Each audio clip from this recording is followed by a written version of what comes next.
Je m'appelle Djibril Sall, je suis le directeur des aménagements et des infrastructures agricoles de la tête et par ailleurs représentant du ministère de l'Agriculture, de l'économie, de l'équipement rural et de la souveraineté alimentaire.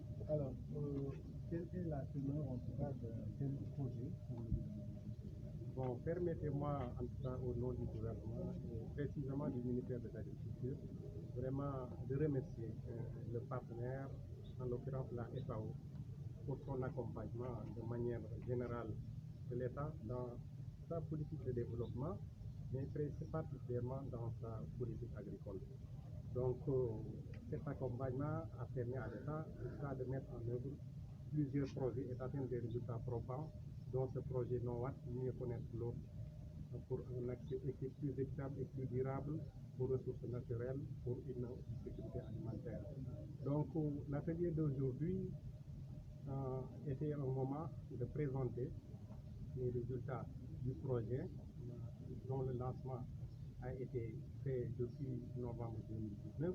Donc après 3 années de mise en œuvre, il fallait faire le bilan et dégager des perspectives.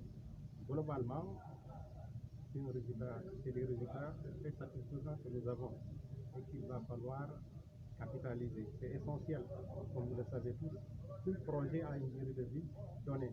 Et au-delà, je pense qu'il va falloir tirer les leçons pour pouvoir vraiment en profiter au mieux. Le monsieur qui a parlé tout à l'heure au nom de l'État, dans son discours, il a évoqué les difficultés que l'État a pour mettre en place une politique relative donc à l'accès à l'eau à cause du manque de données. Aujourd'hui, ce projet-là met en place la possibilité d'avoir des données. Qu'est-ce que cela veut dire? Tout à fait. Je pense qu'à travers les échanges que nous avions eus hier, il est ressorti que certaines structures de l'État qui ont des missions régaliennes rencontrent d'énormes problèmes pour pouvoir jouer pleinement leurs prérogatives en termes de connaissance des ressources. Pour ce qui est du cas de la DGPE, rien que par rapport à l'ensemble des prélèvements au niveau des ressources, il y a une bonne partie de l'information qui leur échappe, malgré les efforts qu'ils sont en train de déployer. Et je pense qu'avec le projet, en tout cas, l'espoir est permis vraiment de résorber ce gap.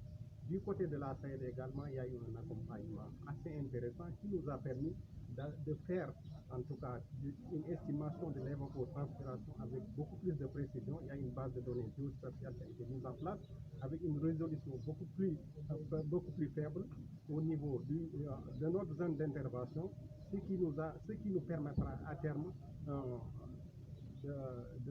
d'améliorer certains de nos outils ou bien certaines de nos pratiques qui portent entre autres sur la détermination des rendements. Et ce sera quelque chose qui pourra nous faciliter puisque ça permet d'aller beaucoup plus rapidement. Donc vraiment, maintenant, le défi, c'est surtout la capitalisation.